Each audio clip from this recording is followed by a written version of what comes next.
గిరులు, అరణ్యాల మధ్య ఉండే ఓ ప్రశాంత గ్రామం ఎల్మ్స్వుడ్లో మీరా అనే మంచి మనసున్న అమ్మాయి ఉండేది. ఆమెకు పెద్ద గోధుమ కళ్ళుండేవి, తెలుసుకోవాలన్న తపన ఉండేది, మరియు సహాయం చేయడం అంటే చాలా ఇష్టపడేది. ఆమె అనాథ జంతువులకు ఆహారం పెట్టేది, వృద్ధులకు బరువు సామాన్లు మోయడంలో సహాయం చేసేది, మరియు ఎవరి టిఫిన్ మర్చిపోయినా వాళ్లతో తాను తీసుకెళ్లిన ఆహారం పంచుకునేది. ఒకరోజు ఇంటి వెనక ఉన్న అడవిలో తిరుగుతుండగా మీరా ఒక పాత విలో చెట్టును చూచింది. ఆ చెట్టు రాలి వేరులో లోతైన గవ్వలా ఉండేది. దాని లోపల కన్నీటి ఆకారంలో మెరిసే రాయి కనిపించింది. ఆ రాయిని తాకిన వెంటనే చెట్టు మృదువుగా ఫుసఫుసలింది. నీవు కోరికల మాయాబాగ్ ప్రవేశద్వారం కనుగొన్నావు. మంచి హృదయం కలవారికే దీన్ని ప్రవేశించుట సాధ్యం. ఆమె కన్నుల ముందు నేల మెరిసిపోయింది, మరియు వేరుల క్రింద ఒక మెట్లదారి బయటపడింది.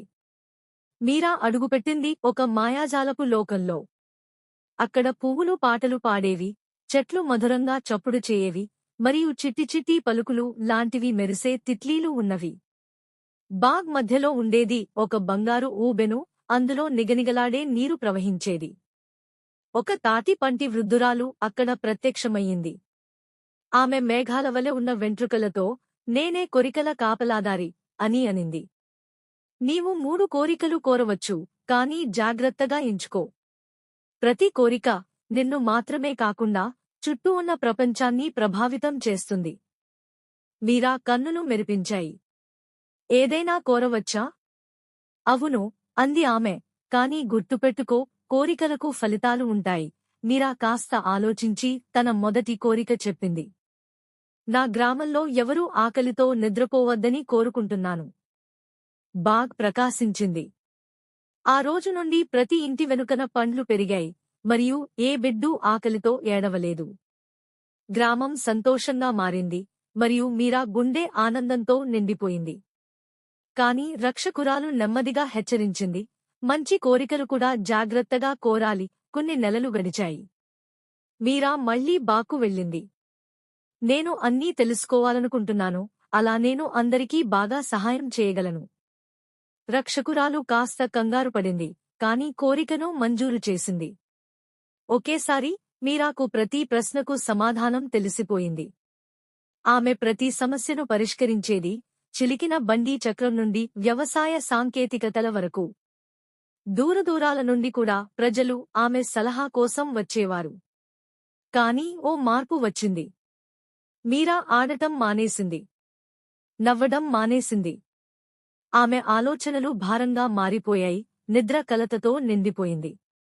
జ్ఞానం ఎంత శక్తివంతమైనదైనా ఆమెను ఒంటరిగా మార్చేసింది. ఒక రాత్రి మీరా విలో చెట్టు క్రింద కూర్చొని మోకాళ్లపై తలవాల్చింది. అప్పుడే రక్షకురాలు మళ్లీ ప్రత్యక్షమైంది.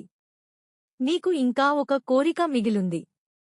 మీరా గ్రామాన్ని, ప్రజలను గుర్తుచేసుకుంది, ఎలా వారు ఇప్పుడు ఆమెపై ఆధారపడుతున్నారు, మరియు ఎలా తాను తన సరళమైన, ఆనందభరితమైన జీవితం మిస్ అవుతుంది. తర్వాత ఆమె మెల్లగా అనింది, నేను నా జ్ఞానాన్ని వదులుకుంటాను. దాని బదులు ఇతరులు తమ బలం కనుగొనడంలో వారికి సహాయం చేయాలనుకుంటున్నాను. బాగ్ అది విన్న వెంటనే మరింత ప్రకాశించిపోయింది. మీరాకు తెలిసిన సమాధానాలన్నీ మరిచిపోయాయి, కాని వాటి స్థానంలో ఒక లోతైన అవగాహన వచ్చింది.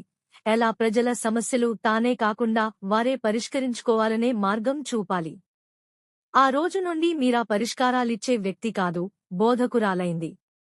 ఆమె పిల్లలకు నేర్పింది, ఆహారం ఎలా పండించాలో, ఎలా నిర్మించాలో, ఎలా ఆలోచించాలో. గ్రామం మరింత బలంగా, ఐక్యంగా మారింది. మీరా ఆమె ఎప్పటికీ మించిన ఆనందాన్ని పొందింది. వర్షాలు గడిచాక కోరికల కాపలాదారి మీరా దగ్గరకు వచ్చింది, ఒక విత్తనాన్ని పట్టుకుని. ఇది నీ స్వంత బాగ్ విత్తనం, ఆమె అంది. దీన్ని నాటు, నీ దయ శాశ్వతంగా వికసించుగాక. మీరా దానిని విలో చెట్టు పక్కన నాటింది, మరియు ఒక కొత్త బాగ్ ఎదిగింది, మాయాజాలంతో కాదు, ప్రేమతో, కష్టపడి చేసిన పని ద్వారా, మరియు ఆమె స్ఫూర్తినిచ్చిన గ్రామస్తుల సహకారంతో. కథలోని నీతి, నిజమైన దయ అనేది సమాధానాలు ఇవ్వడంలో కాదు, కాని ఇతరులు ఎదగడంలో వారికి మార్గం చూపడంలో ఉంటుంది.